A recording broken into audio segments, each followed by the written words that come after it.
Depreciation అంటే value తగ్గుతుందని. ఇక్కడ ఏమి ఇచ్చారంటే equipment value 20% తగ్గుతుందంట. 3 years from now అంటే 3 years తర్వాత అని.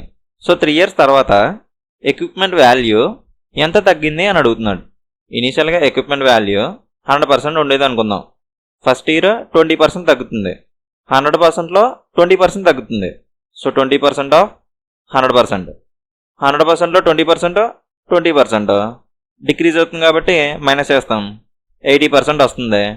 సో 1 year తర్వాత 80% ఉంది. సెకండ్ ఇయర్ మళ్ళీ 20% తగ్గుతుంది. 80% ఉంది. ఈ 80%లో 20% తగ్గుతుంది. So 20% of 80%. 80%లో 20% 10% 8 ఇంటూ 2 16. సో 16% వస్తుంది. డిక్రీజ్ కాబట్టి మైనస్ చేస్తాం. 80 - 16 70 64. 2 years తర్వాత 64% ఉంది. మళ్ళీ 20% తగ్గుతుంది. 64% ఉంది. 64%లో 20% తగ్గుతుంది. So 20% of 64%. 64%లో 20%. 10% 6.4 ఇంటూ 2 12.8. 12.8%. డిక్రీజ్ కాబట్టి మైనస్ చేస్తాం. 64 - 12.8 54 52 51.2%. సో 3 years తర్వాత 51.2% ఉంది. ఇనీషియల్గా 100% ఉండేది. 3 years తర్వాత 51.2% అయింది. అంటే ఎంత తగ్గింది? 48.8% తగ్గింది. బిలో ఉంది. ఇక్కడ జాగ్రత్తగా వినండి. ఇక్కడ మనల్ని value of the equipment 3 years from now will be less by ఎంత తగ్గింది అని అడిగాడు, ఎంత ఉంది అని అడగలేదు. ఒకవేళ 3 years తర్వాత ఎంత ఉంది అని అడిగారు అనుకోండి, అప్పుడు 51.2% ఉందని చెప్పచ్చు. కానీ ఇక్కడ విల్ బి లెస్ బై ఎంత తగ్గింది అని అడిగారు. సో ఇనీషియల్గా 100% ఉంది. ఫైనల్గా 51.2% అయింది. సో 48.8% తగ్గింది. ఓకే, ఇక్కడ ఆప్షన్స్లో 51.2% కూడా ఉంది. ఒక్కొక్కసారి ఏం చేస్తారంటే ఇక్కడ వరకు క్యాలిక్యులేట్ చేసి ఇది మార్క్ చేస్తారనమాట. సో అలాంటి మిస్టేక్స్ అయితే చేయకండి. ఇక్కడ ఏం అడిగారో కొంచెం జాగ్రత్తగా చూసుకోండి. మనం నెట్ చేంజ్ ఫార్ములా యూజ్ చేసి కూడా చేయొచ్చు. కాకపోతే ఈ ఫార్ములా 2 times అప్లై చేయాల్సి వస్తుంది. ఫస్ట్ ఇయర్ 20% డిక్రీజ్ అవుతుంది. సెకండ్ ఇయర్ 20% డిక్రీజ్ అవుతుంది. థర్డ్ ఇయర్ 20% డిక్రీజ్ అవుతుంది. సో ఫస్ట్ ఈ 20కి నెట్ చేంజ్ ఫార్ములా అప్లై చేస్తాం. తర్వాత ఆ వచ్చిన రిజల్ట్కి నెక్స్ట్ ఈ 20కి మళ్ళీ నెట్ చేంజ్ ఫార్ములా అప్లై చేస్తాం. టోటల్గా ఎంత పర్సెంటేజ్ డిక్రీజ్ అయిందో తెలుస్తుంది. సో ఫస్ట్ ఈ 20%కి నెట్ చేంజ్ ఫార్ములా అప్లై చేద్దాం. ఎక్స్ ప్లేస్లో 20 తీసుకుంటే డిక్రీజ్ కాబట్టి మైనస్ వస్తుంది. -20. వై ప్లేస్లో కూడా 20 తీసుకుంటే డిక్రీజ్ కాబట్టి మైనస్ వస్తుంది. -20 ప్లస్ -20 ఇంటూ -20 బై 100. ఇక్కడ ప్లస్ అయిపోతుంది. Zeros cancel. ఇక్కడేమో +4 వస్తుంది. ఇక్కడేమో -40 వస్తుంది. -40 +4 -36 వస్తుంది పర్సెంట్. మైనస్ కాబట్టి 36% డిక్రీజ్. ఇప్పుడు ఈ 36%కి ఇక్కడ ఇంకా ఒక 20% మిగిలిపోయింది కదా, ఈ 20%కి నెట్ చేంజ్ ఫార్ములా అప్లై చేస్తాం. ఎక్స్ ప్లేస్లో 36 తీసుకుంటే డిక్రీజ్ కాబట్టి మైనస్ వస్తుంది. -36. వై ప్లేస్లో 20 తీసుకుంటే డిక్రీజ్ కాబట్టి మైనస్ వస్తుంది. -20 ప్లస్ -36 ఇంటూ -20 బై 100. 0 క్యాన్సిల్. ఇక్కడ ప్లస్ అయిపోతుంది. 36 ఇంటూ 2 72 డివైడెడ్ బై 10 చేస్తే 7.2 వస్తుంది. -36 -20 -56. -56 ప్లస్ 7.2. ముందు 6 తీసేద్దాం 50. తర్వాత 100 తీసేద్దాం 49. తర్వాత 0.2 తీసేద్దాం 48.8 మైనస్ పర్సెంట్. మైనస్ వచ్చింది కాబట్టి 48.8% డిక్రీజ్.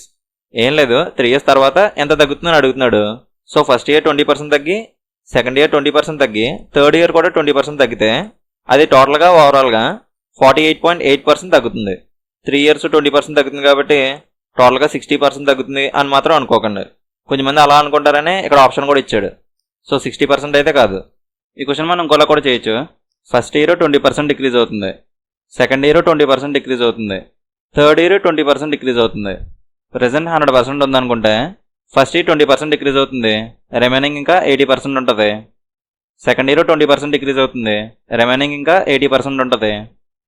థర్డ్ ఇయర్ 20% డిక్రీజ్ అవుతుంది. రిమైనింగ్ ఇంకా 80% ఉంటుంది. సాల్వ్ చేస్తే 2 zeros క్యాన్సిల్. 3 zeros cancel. ఇక్కడ 8 క్యూబ్ ఉంది. 8 క్యూబ్ 512 డివైడెడ్ బై 10 చేస్తే 51.2%. సో రిమైనింగ్ ఇంకా 51.2% ఉంది. ఇనీషియల్గా 100% ఉండేది. 3 years తర్వాత 51.2% అయింది. అంటే 48.8% డిక్రీజ్ అయింది. 100% ఉంది, 20% తగ్గితే 100 - 20 80, 80% ఉంటుంది రిమైనింగ్. మళ్ళీ 20 తగ్గితే 80 ఉంటుంది, 20 తగ్గితే 80 ఉంటుంది. సో అలా అనమాట. 100% ఉంది, 20% తగ్గుతుంది. 100%లో 20% తగ్గితే రిమైనింగ్ ఇంకా 80% ఉంటుంది. So 100% of 80%. సో మొత్తం రిమైనింగ్ ఇంత ఉంటుంది. మళ్ళీ 20% తగ్గుతుంది. ఈ రిమైనింగ్లో 20% తగ్గిస్తే ఇంకా రిమైనింగ్ 80% ఉంటుంది. సో ఈ రిమైనింగ్లో 80%. మళ్ళీ 20% తగ్గుతుంది. ఈ రిమైనింగ్లో 20% తగ్గితే ఇంకా 80% ఉంటుంది. సో ఇది టోటల్ రిమైనింగ్ అనమాట. అది 51.2% వచ్చింది. సో 100 ఉండేది 51.2% అయింది, అంటే 48.8% డిక్రీజ్ అయింది. ఈ మెథడ్ డీటెయిల్గా కావాలనుకుంటే ప్రీవియస్ వీడియోస్లో ఎక్స్ప్లెయిన్ చేశాను, ఒకసారి చూడండి. ఇక్కడ same number, that easy number కాబట్టి ఇక్కడ క్యాలిక్యులేషన్ కొంచెం ఈజీగా అయిపోయింది. ఇక్కడ కొంచెం డిఫికల్ట్ నెంబర్స్ వస్తే క్యాలిక్యులేషన్ కొంచెం ఎక్కువ వస్తుంది, అంటే ఇక్కడ నెంబర్స్ బట్టి అనమాట. ఒకసారి ఫాస్ట్గా చేద్దాం. డిప్రిసియేషన్ 20% ఇచ్చాడు. 3 years తర్వాత ఎంత తగ్గుతుందని అడుగుతున్నాడు. ఇనీషియల్గా 100% ఉండేది అనుకుంటే ఫస్ట్ ఇయర్ 20% తగ్గుతుంది. 100%లో 20% డిక్రీజ్ అవుతుంది కాబట్టి మైనస్ చేస్తాం, 80% వస్తుంది. సెకండ్ ఇయర్ కూడా 20% తగ్గుతుంది. 80%లో 20%, 10%, 8 × 2 16. డిక్రీజ్ కాబట్టి మైనస్ చేస్తాం, 64% వస్తుంది. థర్డ్ ఇయర్ కూడా 20% తగ్గుతుంది. 64%లో 20%, 10%, 6.4 × 2 12.8 తగ్గుతుంది కాబట్టి తీసేస్తాం, 51.2% వస్తుంది. ఇనీషియల్గా 100% ఉండేది, 3 years తర్వాత 51.2% అయింది, అంటే 48.8% డిక్రీజ్ అయింది. బిలో ఉంది.